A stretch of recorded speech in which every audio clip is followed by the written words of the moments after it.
C'est dans Jean 20, Mhm. verset 21. Mhm. Jésus leur dit de nouveau que la paix soit avec vous. Ceux à qui vous pardonnerez. Non, non. Enfin, c'est surtout le verset 22, je vais aller directement. Après ces paroles, il souffla sur eux et leur dit recevez le Saint-Esprit. Mhm. Et j'arrive pas à comprendre ce passage en fait quand le Seigneur a soufflé sur les disciples pour leur demander, enfin pour qu'ils reçoivent le Saint-Esprit.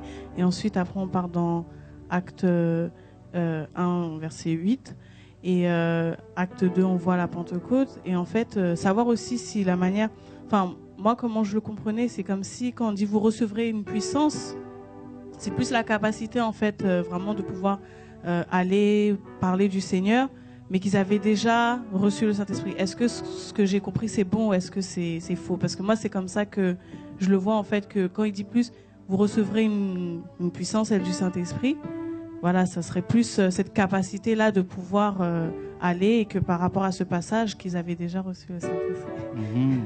Si c'est faux, il faut me dire. Oui, c'est faux. J'espère que tu ne l'as pas enseigné devant tout le monde. Non, non, non, Ok. je pose la question. Pourquoi c'est faux? Parce que, premièrement, quand tu peux pas faire la distinction entre... Tu ne peux pas dissocier les capacités de Dieu de son esprit. Parce que les capacités dont nous avons besoin pour servir Dieu viennent du Saint-Esprit. N'est-ce pas? Donc, si quelqu'un a le Saint-Esprit, il a automatiquement des capacités pour servir le Seigneur. Donc, c'est intrinsèquement lié. On ne peut pas les dissocier, ces deux choses, l'esprit et les capacités. N'est-ce pas? Donc, quand le Seigneur va souffler sur les disciples en disant « Recevez le Saint-Esprit », et c'était une prévision. Donc, c'était une parole prophétique, tout simplement, par rapport à ce qui allait se passer. N'est-ce pas? Il souffle. Et on voit ce souffle-là se matérialiser dans Jean 2, dans Acte 2.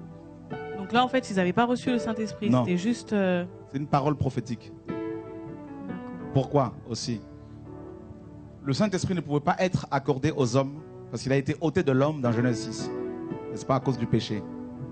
Et près de 4000 ans après, enfin, plus de 3000 ans après, de nouveau l'Esprit va être accordé à l'homme. N'est-ce pas? Mais l'Esprit ne pouvait pas être accordé à l'homme de nouveau sans, comment dire, sans que Christ, avant que Christ n'ait présenté son sang au Père.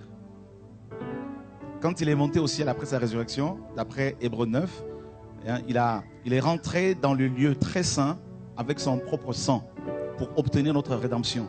Et c'est là aussi qu'il a reçu du Père, n'est-ce pas, le Saint-Esprit qui avait été promis. Mais là, comme il était déjà ressuscité, en fait. Oui, mais il n'était pas encore parti au ciel, Ouais. monté au ciel. Tu vois? Et puis le Saint-Esprit est descendu combien de jours après la résurrection de Yoshua? Hein? 50 jours. Voilà. Parce qu'il est mort à la Pâque, Oui. n'est-ce pas? Et entre la Pâque et la fête de la Pentecôte, il y a 50 jours. Donc, la Pentecôte veut dire 50e aussi. Hein? D'accord. Donc 50 jours. Or, la Pâque était une préfiguration, cette fête, de la mort de Yeshua. Et la Pentecôte était une préfiguration de l'effusion du Saint-Esprit. Voilà. C'est pour cela qu'il est descendu du ciel le jour de la Pentecôte. Ok. Voilà. Merci.